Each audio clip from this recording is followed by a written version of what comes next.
आज हम कारक और उनके चिन्हों पर सबसे ज़्यादा ध्यान देंगे। और क्योंकि आपको पता है समास जब भी सीखते हैं तो समास के साथ कारकों का बहुत बड़ा महत्व होता है। कारक चिन्ह और कारक का जो क्रम है वो एक्यूरेट होना चाहिए, वो बिल्कुल सही होना चाहिए, तभी हम तत्पुरुष समास की व्याख्या भी कर सकते हैं और पहचान भी कर सकते हैं। इसलिए आज हम तत्पुरुष समास के साथ साथ कारक, उनके चिन्ह और उनके भेद जो साथ हैं उसके बारे में बात करेंगे कि कारक के चिन्हों को हम तत्पुरुष समास के साथ मिलाकर कैसे याद करें। इस बात को हमेशा ध्यान रखो कि तत्पुरुष के साथ कारक का मेल होना बहुत जरूरी है। अगर आपको याद रहेगा कारक के चिन्ह तो आप तत्पुरुष समास में कभी कोई गलती नहीं करेंगे। तो आज शुरू करते हैं आज की क्लास। तत्पुरुष और कारक और उनके चिन्हों पर सबसे ज़्यादा ध्यान दो और साथ में उनके क्रम को नहीं भूलना। क्रम बिल्कुल वैसा ही होना चाहिए जैसा कि पुस्तकों में लिखा होता है। तो इसमें सबसे पहले इसकी परिभाषा देख लेते हैं कि तत्पुरुष समास कब होता है। जब पूर्व पद विशेषण होने के कारण गौड़, पूर्व पद मतलब पहला अक्षर, पहला यहाँ होते ना दो भाग होते हैं, बीच में चिन्ह होता है। चिन्ह को जब हम खोलते हैं यानी कि चिन्हों को जब हम उजागर करते हैं तो शब्दों के मेन शब्द दो हो जाते हैं। तो पहला शब्द जो होता है उसे पूर्व कहते हैं। पूर्व मतलब पहले पद विशेषण होने के कारण गौड़ मतलब कि निम्न होता है, उसका महत्व कम होता है।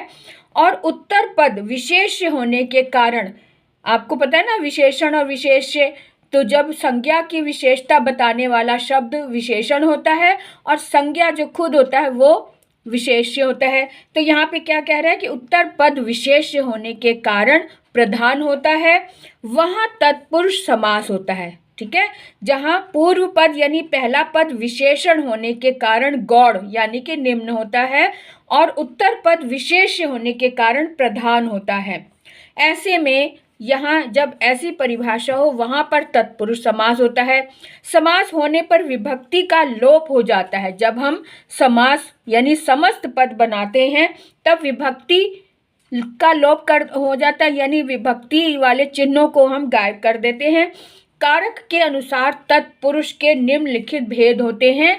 और इससे पहले मैं शुरू करूँ इस एक बात और बता दूं कि कारक चिन्हों में कर्ता कारक का कोई काम नहीं होता है। कर्ता कारक को हम इनमें प्रयोग में नहीं लाते हैं, कर्म से शुरू करते हैं, यानी कि दूसरे जो कारकों का जो क्रम है दूसरे नंबर पर कर्म कारक आता है तो वहां से हम शुरू करते हैं। यहाँ पर पहले नंबर फर्स्ट इसलिए लिखा है क्योंकि कर्म कारक को पहले रखा गया, कर्म कारक से शुरू हुआ इसलिए यह पहला है। लेकिन कारकों की जो लिस्ट होती है उसमें पहले कर्ता कारक होता है और तत्पुरुष समास में कर्ता कारक का उपयोग नहीं होता, इसलिए कर्म कारक को पहले नंबर पर रखा है। ठीक है, तो कर्म कारक जिसके पूर्व पद में कर्म कारक, जिसके पूर्व पद यानी कि पहले वाले भाग में कर्म कारक की विभक्ति को का लोप हो वहाँ कर्म तत्पुरुष होता है। जैसे अब ये स्वर्ग प्राप्त लिखा हुआ है तो इसको अगर हम विग्रह करेंगे तो हम कहेंगे स्वर्ग को प्राप्त, है ना, यानी स्वर्ग को प्राप्त आ रहा है, इसलिए यहाँ पर को चिन्ह होने के कारण हम फौरन समझ रहे हैं कि ये कर्म कारक तत्पुरुष है। यानी जब हम तत्पुरुष के साथ लगाते हैं तब कारक शब्द नहीं लगाते हैं, कर्म का मतलब ही है कि कर्म कारक है, तो कर्म तत्पुरुष हो गया जहां पर को चिन्ह लगता है। ठीक है ना, अब आगे भी देख लेते हैं। अब यहाँ कर्म कारक के कुछ और उदाहरण देख लेते हैं। जैसे ये है ग्राम गत, गत का मतलब होता है की ओर जाना, तो गांव को, ग्राम को गत यानी गांव को जाना यानी की ओर। जो को का चिन्ह जो होता है वो की ओर संकेत करता है, जिसे हम इंग्लिश में हम टू बोलते हैं ना, गोइंग टू स्कूल, तो उस तरह से टू को ये इंगित करता है, टू ये जो को है। तो आप समझ सकते हैं कि टू जब हम किसी की ओर जाते हैं जहाँ टू लगता है इंग्लिश में, वहाँ पर हिंदी में ये जो कर्म कारक है वहाँ पे टू चिन्ह लगता है, यानी को लगता है। अब अगला उदाहरण देख लो, परलोक गमन।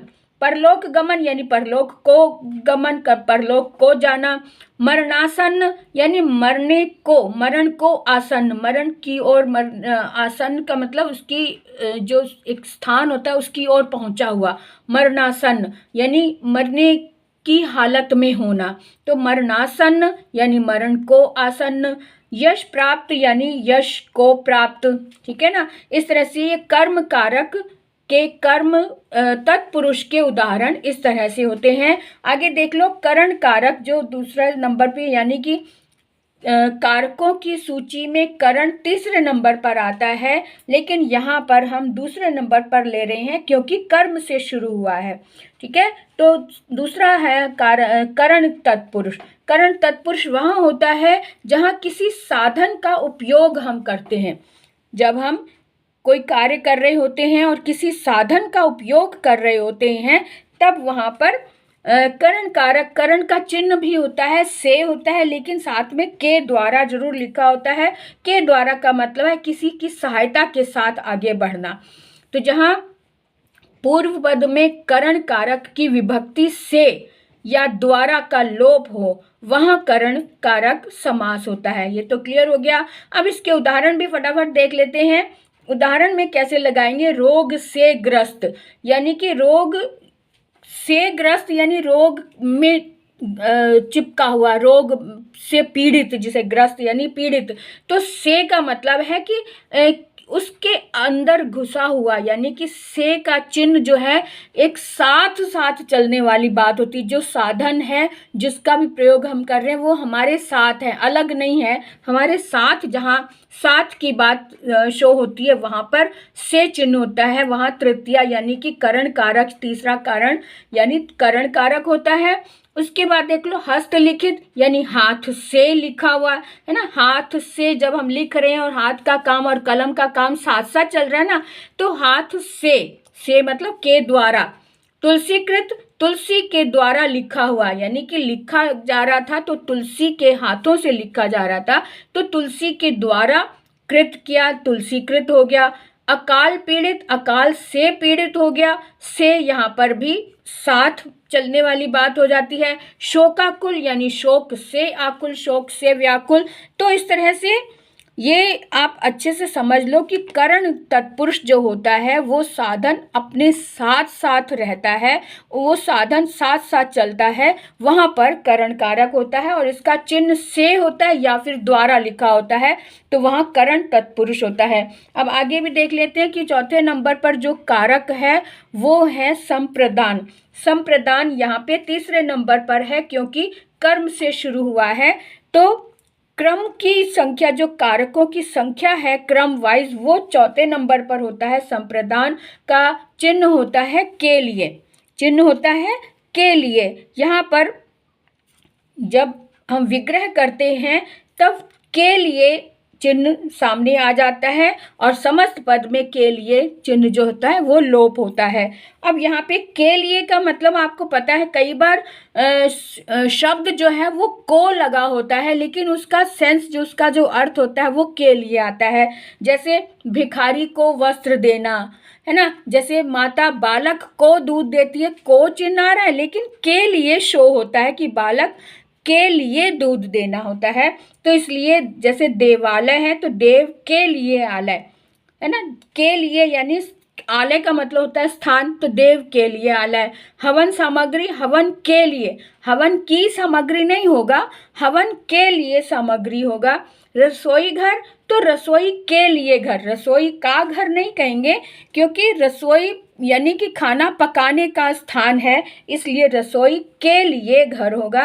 सत्याग्रह, ये अभी एग्जाम में भी आया था, सत्याग्रह यानी सत्य के लिए आग्रह, सत्य के लिए आग्रह करना, आपको पता है महात्मा गांधी जी ने सत्याग्रह किया था, यानी अनशन की थी, हड़ताल की थी सत्य के लिए, आग्रह करने के लिए कि सच बोलो, जो भी सत्य की लड़ाई लड़ने के लिए उन्होंने अनशन की थी, तो सत्य के लिए आग्रह हो गया। अब जैसे विद्यालय है तो विद्या के लिए आलय है ना, विद्या प्राप्ति के लिए स्थान बनाया तो विद्या के लिए। तो इस तरह से जहाँ पर के लिए चिन्ह छुपा होता है या उजागर होता है वहां पर संप्रदान तत्पुरुष होता है। अब आगे देख लो, अपादान यानी कि 5वें स्थान पर, ये जो क्रम संख्या होती है ना, इसको हमेशा साथ साथ याद रखो ताकि क्रम ना भूलें हम। तो 5वें कारकों की क्रम में 5वें नंबर पर आता है अपादान। अपादान और जो तीसरे नंबर पर करण है, उन दोनों का चिन्ह से होता है, लेकिन दोनों में अंतर होता है। जब हम करण लगाते हैं से के द्वारा जरूर लगाते हैं साथ में ब्रैकेट में, और जब अपादान लगाते हैं तो से चिन्ह होता है लेकिन अलग होने के अर्थ में जरूर भाव होता है, इसलिए अलग होना और द्वारा ये जरूर साथ साथ लिखो। अपादान है तो से अलग होना। अब यहाँ पर अलग होने का अर्थ जहाँ प्रतीत हो रहा हो वहां पर अपादान आता है। जैसे भयभीत तो भय से डरा हुआ, जैसे डरने वाली जो चीजें होती हैं वहां पर हम पंचमी विभक्ति यानी कि अपादान का प्रयोग करते हैं, भय से डरा हुआ, यानी भय किसी ऐसी चीज को हमने देख लिया और हम दूर हो गए लेकिन डर हमारे दिमाग में बैठा हुआ है, तो भय से भीत, भय से डरा हुआ। पथ भ्रष्ट, पथ से भटका हुआ, पथ से भ्रष्ट यानी पथ से भटका हुआ, है ना। उसके बाद देख लो ये रोग मुक्त यानी रोग से छूटा हुआ, रोग से अलग हो गया, रोग से मुक्त हो गया। ऋण मुक्त, ऋण से मुक्त, ऋण से छूटा हुआ। तो ये इस तरह से चिन्ह, अपादान के से चिन्ह अलग होने के अर्थ में आते हैं और करण के से चिन्ह साथ साथ चलने के अर्थ में आते हैं। ये छोटी सी बात हमेशा ध्यान रखोगे तो से में कभी कंफ्यूज नहीं होंगे। अगला हम देख लेते हैं, जो छठे नंबर पर कारक आता है वो होता है संबंध। संबंध कारक को हमेशा 6 नंबर पर याद रखो, लेकिन यहाँ पर 5वें नंबर पर है क्योंकि ये तत्पुरुष समास के साथ चल रहा है। तत्पुरुष समास में कर्म कारक से शुरू किया है, इसलिए ये 5वें पे है। वैसे क्रमों की संख्या में, कारक की संख्या में ये छठे नंबर पर आता है। तो षष्ठी तत्पुरुष इस तरह से भी याद कर सकते। षष्ठी यानी संबंध, संबंध यानी इसके चिन्ह होते हैं का, के, की या रा, रे, री भी होता है। जैसे मेरा, मेरी, मेरा होता है ना, इस तरह से काके की के साथ साथ हम रा, रे, री को भी याद रखें तो हमें और भी आसानी हो जाएगी। जब हम विग्रह करते हैं तो काके की सामने आता है या रा, रे, री सामने आता है, और जब हम समस्त पद लिखते हैं तो रा, रे, री या काके की का लोप हो जाता है। अब जैसे सेनापति, ये सेनापति शब्द भी एग्जाम में आया था। सेनापति यानी सेना का पति, का छिपा हुआ है, जब हम सेनापति लिखा है तो का को हमने छुपा दिया, अगर हम इसको विग्रह करेंगे तो का सामने आ गया। तो का शब्द जो है वो संबंध को बताता है, रिलेशन को बता रहा है कि सेना के स्वामी का, ये जो स्वामी है उसका संबंध किससे, सेना से। राजपुत्र यानी राजा का पुत्र, अब यानी राजा और पुत्र का संबंध शब्द बता रहा है ये का। ऐसे सेना नायक, सेना का नायक। सभा, राजसभा यानी राजा की सभा। गृह स्वामी, गृह का स्वामी। तो आपको समझ आ गया ना, का शब्द जो है वो संबंध की ओर इशारा कर रहा है। इसी तरह से रा, रे, री भी, मेरी पुस्तक है ना, मेरी माताजी, मेरी बहन। तो री शब्द जो है मेरे पास, मेरे भाई, इस तरह से रा, रे, री और का के की जो है वो संबंध की ओर इशारा करते हैं, इसलिए इसके चिन्ह को हम कहेंगे संबंध तत्पुरुष का चिन्ह होता है काके की या रा, रे, री। अब 7वां यानी कि अधिकरण तत्पुरुष जो है वो कारकों की संख्या में 7वें नंबर पर आता है। किसमें आता है, 7वें नंबर पर आता है, लेकिन हम यहाँ पर इसको हम छठे नंबर पर रख रहे हैं क्योंकि तत्पुरुष समास के लिए इसका प्रयोग हो रहा है। तो हम कैसे इसको लेंगे, अधिकरण तत्पुरुष का जो चिन्ह होता है में पर होता है। किसी चीज़ के अंदर या फिर किसी चीज़ के ऊपर में और पर का इशारा जहाँ होता है वहाँ पर हम अधिकरण तत्पुरुष समास लेते हैं। अब जैसे इसके उदाहरण देख लो, कार्य कुशल यानी कार्य में कुशल, कार्य में कुशल। शोकमग्न,